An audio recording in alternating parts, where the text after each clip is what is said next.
Hey, Ralph, this is Diallo, Sekou. How you doing? Fine, doing pleasure. Go ahead. Good. Yeah, I'm getting ready to do a lecture on the destruction of the family, Okay. and I wanted to get your opinion on what do you think one solution or one cause of it is? Well, there's an intentional design to destroy the family, Mm. and that means the New World Order. There'll be no new families, no new families at all. Mm.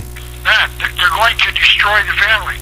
There'll be no more marriage. There'll be no more raising of the children. There'll be no more aunts and uncles to go visit. It's over. We're going to destroy. We're going to eliminate the marriage. How are they going to do that? Well, let me tell you, if I can, I'll do it very briefly. The New World Order. Okay. The purpose of this conspiracy that I've developed for 6,000 years is to replace God, and God taught us family, religion, morality, nationalism, private property, right to life, etc. So we're going to undo all of that. Mm. We're going to replace the family with no family. We're going to replace the right to private property with no private property. We're going to replace nationalism with no national borders. That's what the New World Order is. And the government will basically be the mom and the father. Well, yeah, let me give you a best example. In China right now, not in the cities, but in the communes, the New World Order is already there. There is marriage only to allow the sanctity of later reproduction. But let me tell you what they do. They allow you to get married, but all the married men live with the other married men in barracks. There's no more housing where you and your wife and your children live over there, and I and my wife live over here. That's gone. Now, they do allow you on Saturday mornings to have private time with your wife, but she's on birth control pills. Now, the society decides, they learn how many people are going to die, let's say within the next year, they're estimated, and they know how much food they're going to produce, so they decide, let's say there'll be 10 people dying, that means we'll need 10 new children, and they will allow 10 couples picked by the society, by the best children, by the best people, best, to be the best, to produce children, 10 children, and those women are selected and they're taken off of birth control. But as soon as that baby is born, it's taken away from the parents. The parents do not raise it. It's raised communally. There will be professional people, instead of working out in the field, they'll take care of the children. It's over. There's no more family. Now notice, China's had family for 6,000 years. That's right. Not anymore. In the communes, not in the cities. So how do you think we can combat it over here in North America? The only way to do it is explain what's happening. The people have to understand that there's an intentional desire to destroy the family.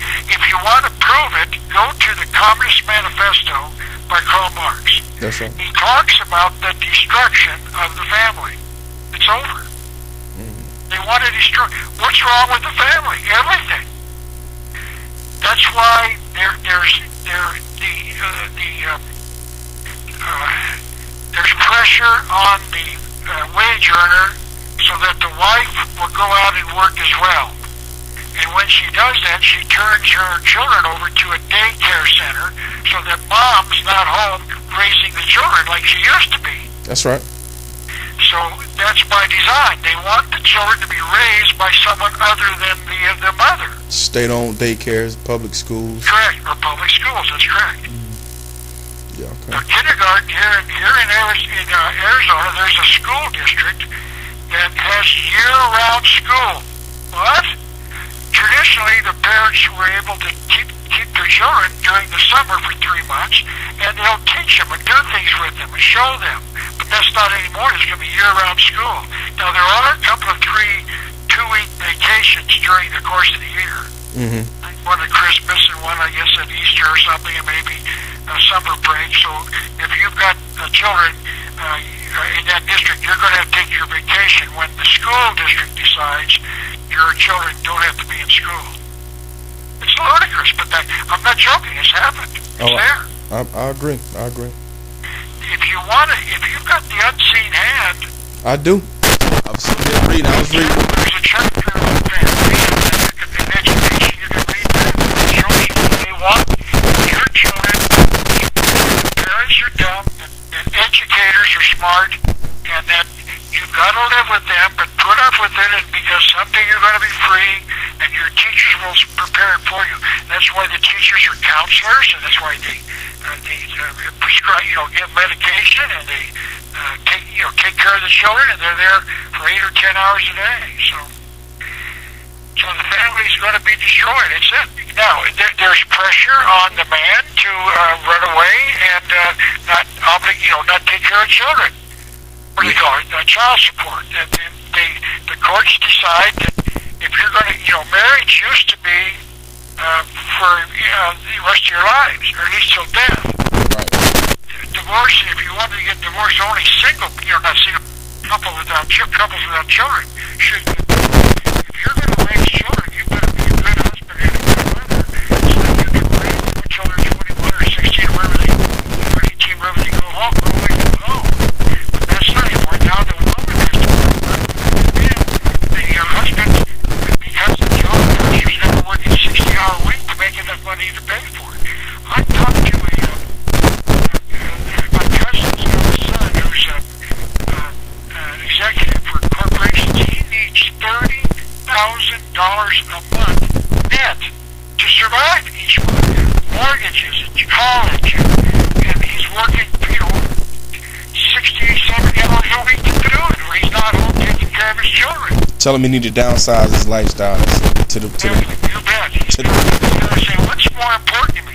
Am I supposed to? No, but he's got children in college, and that's very expensive, and he needs to work, make extra money for them. Yeah, that's a lot of us in that. $1,000 a month. That's $400,000 a year net that he needs. That means he's got to make $1 million a year. He doesn't earn anything. He's a corporation president or something. Maybe he makes $600,000, $700,000. Things are terrible. He's got credit card debt, car debt, house debts, and second and third mortgages, you name it. But wouldn't you agree that that's like part of the whole globalization to make everybody kind of either a slave to the money or just be in debt somewhat, and then that way the government can come on in and take care of the whole family itself? That's what they want to do. That's right. The government has already become. That's what the public safety and I forgot. There's one for children as well. Hey, I was looking at in your book, The Unseen Hand. That first chapter, man, is just the second paragraph. I was rereading it, and every time I get ready to prepare for a lecture, I go through your books. But that one quote by George Orwell, it says, "The party is not concerned with perpetrating its blood, but with perpetrating itself. Who yields power is not important, provided the hierarchical structure remains always the same." And I was looking at the whole presidency thing, so it really doesn't matter the bloodline or whatever, as long as that power structure is still there. That's true. Yeah, I like that. That's a powerful quote. That's right. And they make sure that they keep going. They teach their young people.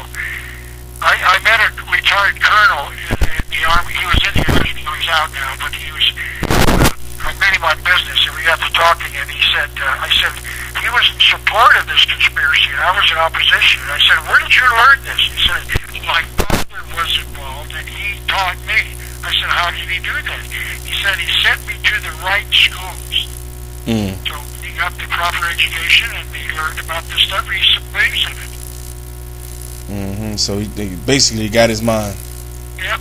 I would urge you to consider that. If you want to, I think, let's see if I got a reference to family in the book.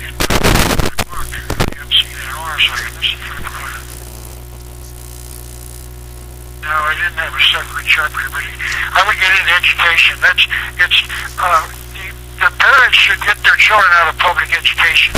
Well, I can't afford it. I know that's a problem. But if you get a bunch of parents together, they can hire a private school, a teacher,